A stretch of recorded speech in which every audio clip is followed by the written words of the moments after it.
All right, how's it going, gentlemen? This is your main man, Scott McKay, coming at you again with another snippet from the summit as part of the Mountaintop podcast from X and Y Communications.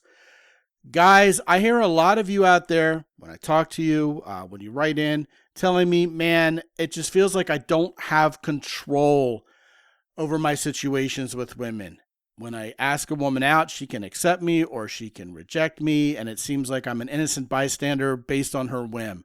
Or even if I'm in a relationship with a woman, it seems like she's happy, she's unhappy, she's safe, she's unsafe, no matter what I do, and it really gets me stressed out. That's what you guys are telling me. Well, listen, what happens is when you feel like there's a situation that you don't have control over, cortisol levels rise.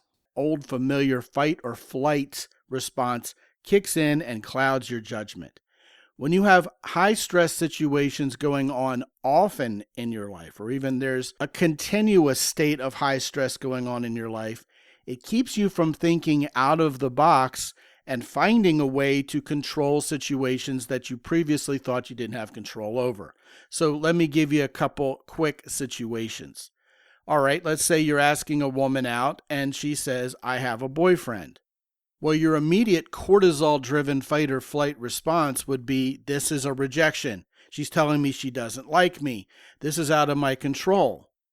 When, if you were calm, cool, and collected and were thinking more in terms of what you do have control over, you could say to her, well, is that really true? Or are you just saying that because we just met each other and I need to do a better job of making you feel safe with me and know that I'm a good guy? Well, you may get a different response from her. But most men are thinking to themselves, well, man, I could never say that to a woman because it would be too vulnerable. She could say yes or no. But here's the thing. You have control over the situation again by expressing to her a desire to know the truth versus whether you need to make her feel safer and more comfortable. You have total control over that. You see how this is completely thinking out of the box? And this sort of situation that I'm talking to you about right now can transcend anything having to do with a woman and translate to almost any other area of your life as well. Let me give you a real world example. As some of you guys know, I run a BMX team. One of the dads decided to publicly badmouth one of the sponsors.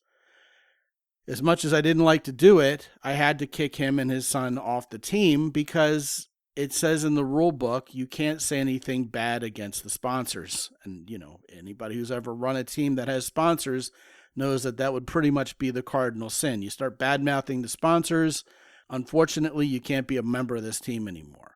Well, this particular gentleman, the dad, got very upset with me and tried to leverage my rule book against me, saying the way the rule book was written, he was finding a little loophole in there that may possibly mean it was okay to do what he had been doing and that his kids should still be able to ride on the team. Well, what actually happened was, as soon as he stood his ground and refused to apologize to the sponsor and take his text down publicly disparaging that sponsor, well, his wife and his son got very upset with him and wanted him to reverse the course. But he steadfastly refused to take down his public sentiment about the sponsor, and he had to live with the results. Well, in this situation, as you might imagine, my cortisol started to rise until I kicked back and thought to myself, I am the owner of this team. I am the one who wrote the rule book. If worse comes to worse, all I would have to do is revise the rule book to say, I reserve the right to excuse anybody off of this team with or without cause. And then he wouldn't have any recourse at all. Right? Now that's thinking out of the box instead of simply reacting to something that you think you don't have control over. Now, as it turned out, everything turned out fine, and I didn't have to rewrite the rule book. The gentleman actually got a hold of himself, and it was no big deal after that. But look at the difference in mindset. In one situation, my cortisol is rising because I feel like this is out of my control. Whereas when I look at the situation out of the box, I realize, oh, there's something I very much can control and will control if I need to, which causes me to look at the whole situation with much better judgment. So what does all this have to do with you? Well, here is the secret of the universe here. When you get your life back under control, and by that I mean you start focusing on those things you can control rather than worrying about those things you can't control, it's easier to let go of what you actually never could control to begin with. Because, after all, you can't control it. It's not on you. It's not your fault if it goes wrong. And if it goes right, well, it's almost a happy accident. When you focus on what you can control, both your energy and your efforts are focused much more tightly and much more effectively. So going back to talking about women here, consider that you're approaching 10, 15 women a week, and you already realize that if she has a boyfriend, that's out of your control. If she just decides she isn't available to you, that's out of your control. But if you're having a good conversation with her, you decide the two of you are getting along, it is absolutely within your control, if you're both available and like each other, to make plans with her.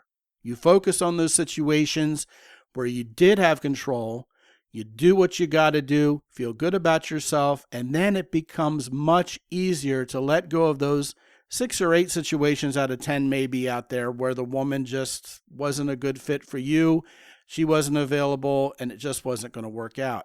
You'll actually forget about those women because you got 3 or 4 or 5 other women who are perfectly willing to hang out with you, and you'll be much more able to focus your time and energy on having a positive experience with them. You'll start forgetting about the situations that didn't go well, that were beyond your control actually, because you have so many other things that are now at the forefront of your mindset that you can control. Put this one to the test, gentlemen, and see just how well that mindset shift works for you. Want to talk about this or anything else? Scott@mountaintoppodcast.com. Be good out there.